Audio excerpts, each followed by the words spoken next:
L365 Mohanlal ലാലേട്ടന്റെ 365ാമത്തെ ചിത്രം.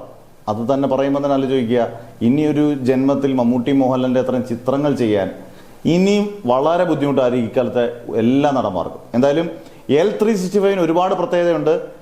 മോഹൻലാൽ പുതുമുഖമായിട്ടുള്ള ഓസ്റ്റിന്റെ കൂട്ടത്തിൽ ആദ്യമായിട്ട് ഓസ്റ്റിന്റെ ആദ്യത്തെ സിനിമയാണ്, ആദ്യമായിട്ട് സംവിധാനം ചെയ്യുന്ന സിനിമയാണ്. മോഹൻലാൽ ഒരു സേഫ് സോണിൽ നിന്ന് മാറി ഇപ്പം ഒരുപാട് തരുൺമൂർത്തി പോലുള്ള നല്ല പ്രതിഭാശാലിയായിട്ടുള്ള പുത്തനായിട്ടുള്ള ആൾക്കാരോടൊപ്പം ചെയ്യുന്ന തന്നെ വിജയത്തിന്റെ വലിയ തുടക്കമാണ്. കാരണം നമുക്കറിയാം തുടരും മെഗാ ഹിറ്റായ ഒരു സിനിമയാണ്. എന്തായാലും ഇതിനകത്ത് പോലീസായിട്ടാണ് മോഹൻലാൽ എത്തുന്നത്. 90 ദിവസത്തെ ഷൂട്ടിംഗ് ആണ്. ഡിസംബർ 5-നാണ് ഷൂട്ടിംഗ് തുടങ്ങുന്നത്. ഏറ്റവും വലിയ കാര്യം എന്ന് പറഞ്ഞാൽ മോഹൻലാൽ ഒരുപാട് നാളിന് ശേഷം താടി എല്ലാം മാറ്റി മീശ എന്നുള്ള കട്ടി മീശയും മാറ്റി പോലീസ് ഓഫീസറായിട്ട് യൂണിഫോമിൽ തന്നെ വരുന്നുള്ളതാണ്. നമ്മുടെ തുടരും സിനിമയിൽ തന്നെ ബിനു പപ്പുവും പ്രകാശ് വർമ്മയും പ്രധാന ലീഡിൽ എത്തുന്ന കഥാപാത്രങ്ങളാണ്. ഒരു ക്രൈം ത്രില്ലർ ഇൻവെസ്റ്റിഗേഷൻ സിനിമയാണ്. എന്തായാലും ഒരുപാട് പ്രതീക്ഷയുള്ള ചിത്രം.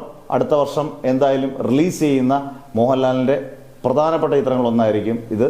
ടൈറ്റിൽ ഇതുവരെയും ഇട്ടിട്ടില്ല, പെട്ടെന്ന് തന്നെ റിവീൽ ചെയ്യും ടൈറ്റിൽ.